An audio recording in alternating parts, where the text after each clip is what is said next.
Hey,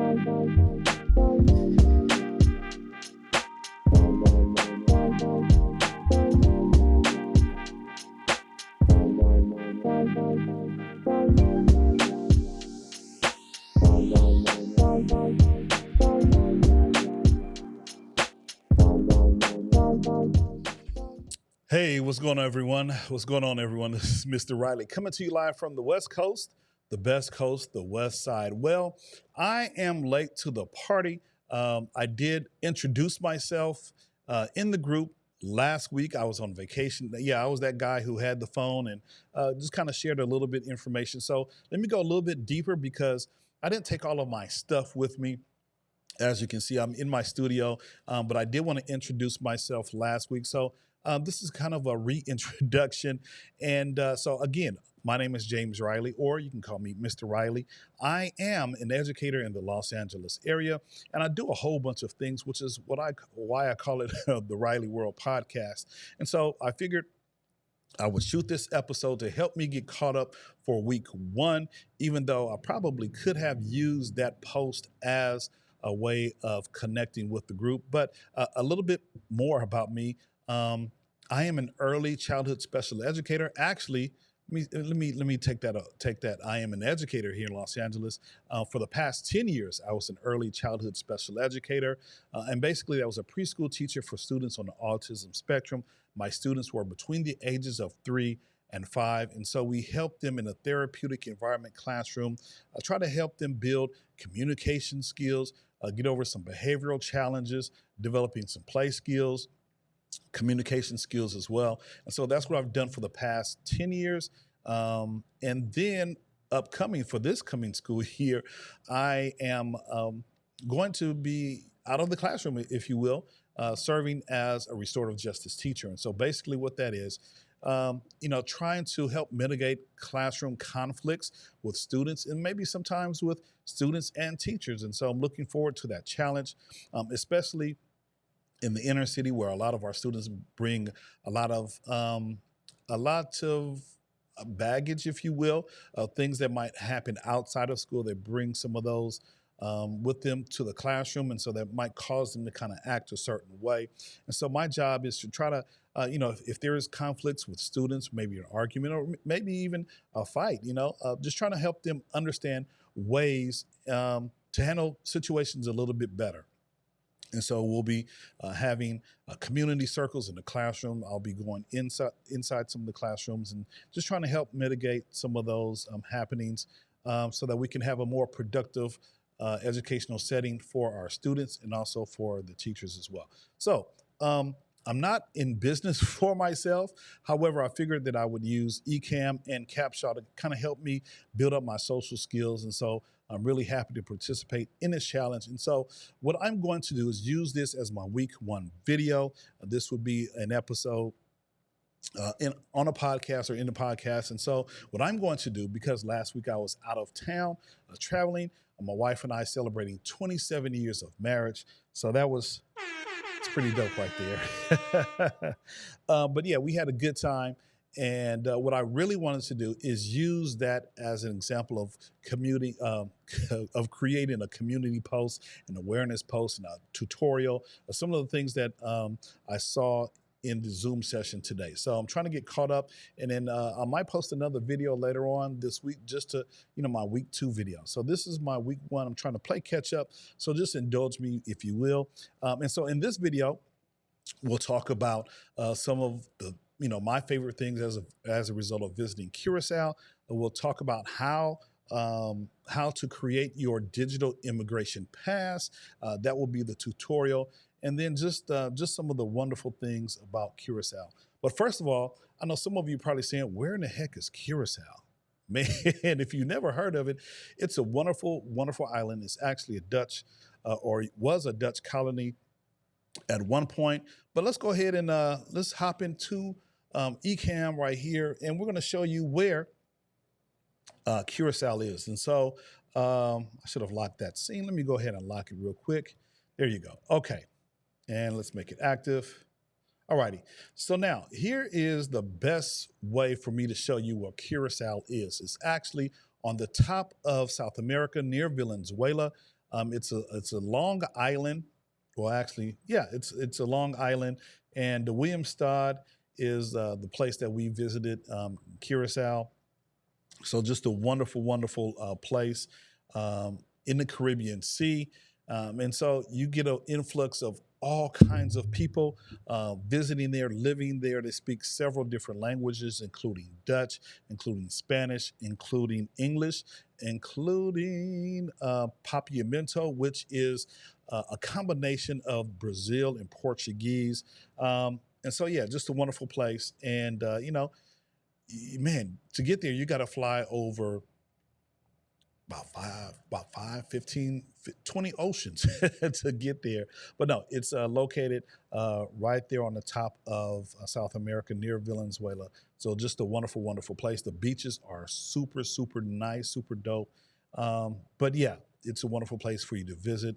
And so let me just show you some of the things that we kind of experienced. I guess my top 5 things. And then at the very end, I'll show you if you're thinking about going to Curacao, some of the things that you need to be aware of, before entering the country. So here's one of the things that I kind of enjoyed walking across and discovering. And so Williamstad is divided up into 2 places, Punda and then the Otra Punda, which is basically the other side. And so it's broken up by two different sides, and it has this one big bridge that can carry you over to the different halves. And so my first day, we traversed this big old high bridge.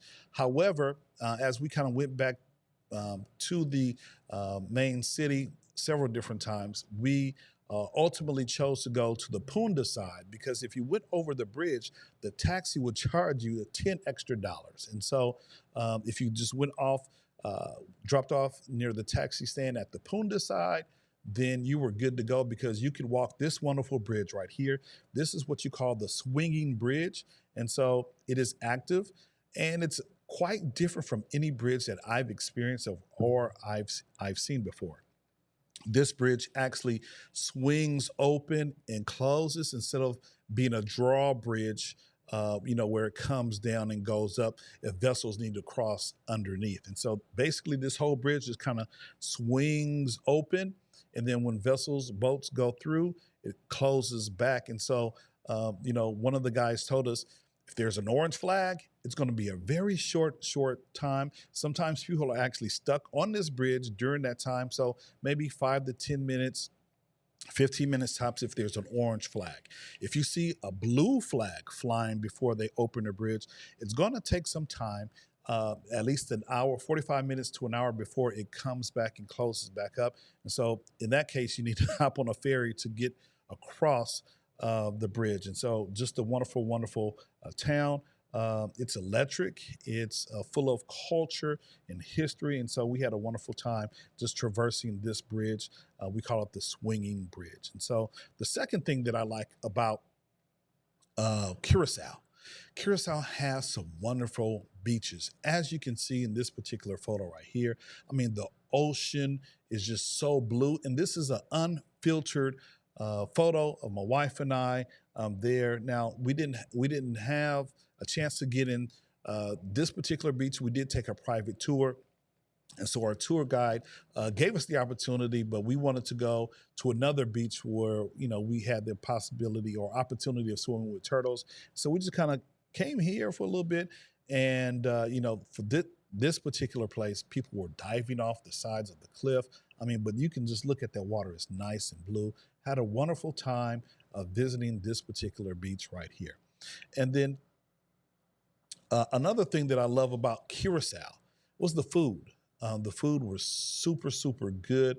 But one thing I didn't really catch on to before we went there is they serve mayonnaise. That is their main condiment. Just like over here in America, we like ketchup and mustard and relish. Their main condiment was mayonnaise. They served everything with mayonnaise. In fact, I was so freaked out because every time we looked at a food menu, if it said the secret sauce or creamy sauce, me and my friends and I, and my wife and I, we just thought, okay, all they did was just cream some mayo. So we kind of stayed away. But yeah, French fries comes with mayo. And so we just ate the ketchup. Did not eat the mayo with the French fries. I did try it. Yeah, it's an acquired taste. But yeah, I just found that quite interesting. And even in the airport, when we left Curacao, had the opportunity to grab a bite to eat. And yes, they had French fries with mayonnaise, and they had the mayonnaise kind of doctored up a little bit. So it wasn't the typical mayonnaise. It was kind of the gourmet kind of mayonnaise. So I kind of stayed away from the mayonnaise, but the food was amazing.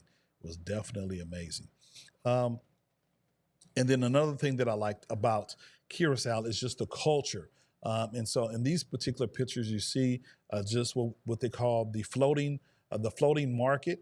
And so Curacao is built on a volcanic rock. And so they don't have a lot of farms, a lot of greenery, a lot of tall trees. Yeah, they do have some, but not to the effect of being able to grow a whole bunch of their fruits and vegetables.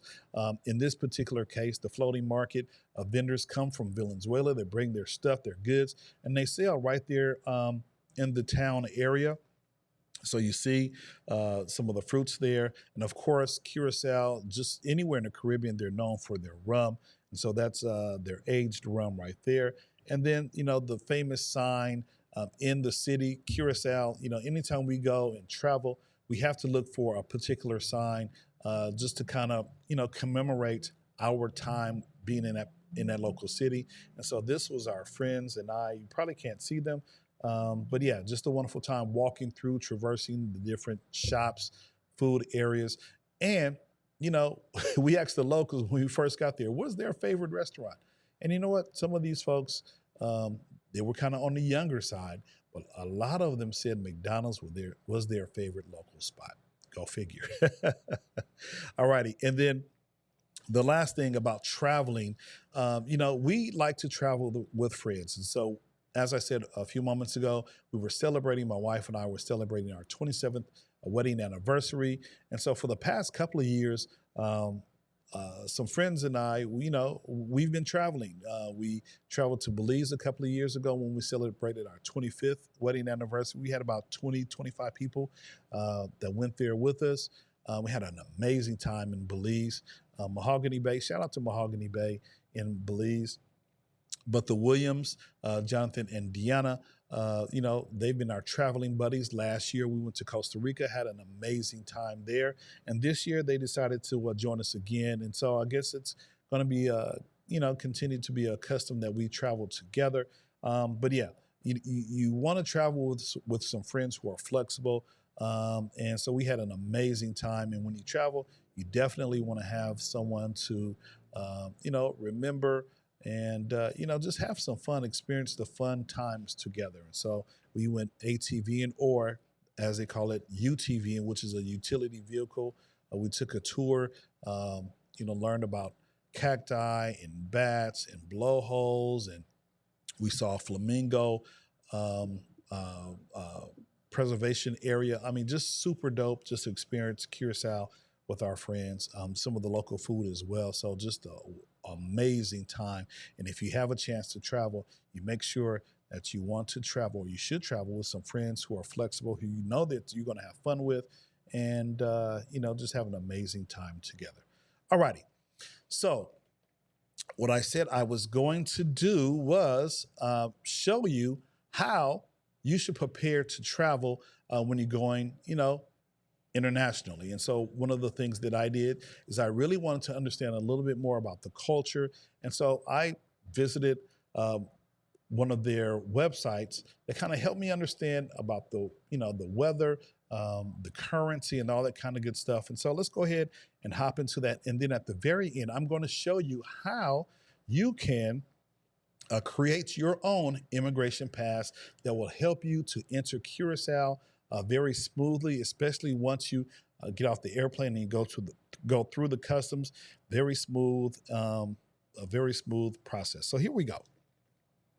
So here we have what I call Curacao Calling, Unveiling the Enchanting Caribbean Sea. And so you definitely want to plan your visit.